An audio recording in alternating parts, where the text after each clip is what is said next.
নমস্কার বন্ধুরা, my village লাইফে তোমাদের স্বাগত। আজকে আর একটা নতুন রেসিপি নিয়ে এসেছি সুজি।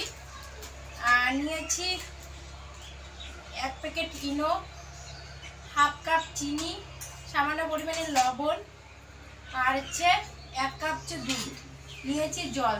তো চলো আমি ব্যাটারটা এখন তৈরি করব।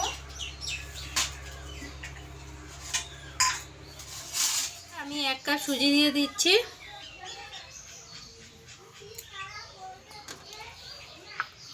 দিয়ে দিচ্ছি হাফ কাপ চিনি, সামান্য পরিমাণে লবণ দিয়ে এর মধ্যে দিয়ে দিচ্ছি আমি 1 কাপ দুধ, দিয়ে এটাকে আমি ভালো করে মেখে নেব।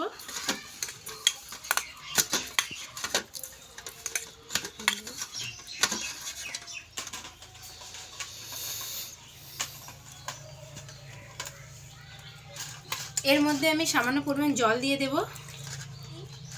এরকম করে প্রায় হাফ ঘন্টার মতো রেখে দেব। তো চলো হাফ ঘন্টা পর ফিরে আসতেছি। তো বন্ধুরা, আমি কলা পাতাটাকে এইভাবে কেটে নিচ্ছি করে নিয়েছি, আর এই যে এইভাবে বাটির মধ্যে বসে দেব। তো দেখো, দুটো বাটির মধ্যে দেওয়া হয়েছে, আর একটা বাটির মধ্যে আমি করে নেব। তো চলো অফ ক্যামেরায় করে। তো বন্ধুরা, কড়ার মধ্যে দিয়ে দিচ্ছি আমি জল দিয়ে এই যে এটা আমি বসিয়ে দিলাম এখানে।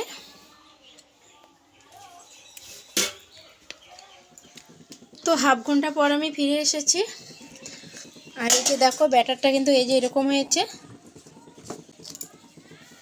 দেখছো অনেকটা কিন্তু গাঢ় হয়ে গেছে এই যে। তো এর মধ্যে এখন আমি দিয়ে দেব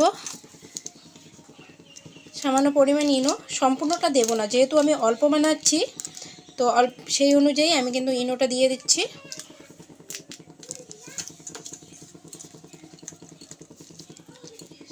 ভালো করে আমি এটাকে হাতের সাহায্যে মেখে নেব।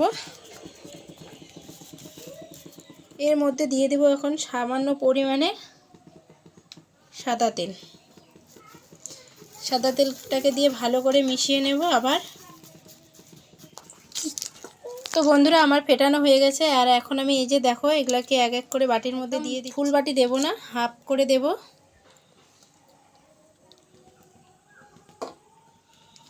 তো বন্ধুরা, এইভাবে আমি ব্যাটারটাকে একটু ঢাকা দিয়ে নিলাম। তো এখন আমি তারপর দেখো এক এক করে আমি বাটিগুলোকে জলের মধ্যে বসিয়ে দেবো। আর জলটা কিন্তু আগের থেকে আমি কুসুম কুসুম গরম করে নিয়েছি। তো ফোটানো জলে দিলে আরও বেশি ভালো হয়, তাহলে তাড়াতাড়ি হয়ে যাবে। আর এই যে গ্যাসের স্ট্যান্ডটা দেওয়ার কারণ হচ্ছে যাতে বাটিগুলো নড়ে না যায়। তো বন্ধুরা, আমি 15 মিনিট পর ফিরে আসতেছি। ততক্ষণ তো বন্ধুরা, আমি 15 মিনিট পর ফিরে এসেছি, আর দেখতেই পাচ্ছ কত সুন্দর করে কিন্তু ভাপা পিঠেগুলো ফুলেছে। তো তোমরা এই রকম পদ্ধতিতে একবার বানিয়ে খেয়ে দেখো, আশা করি তোমাদের খুব ভালো লাগবে।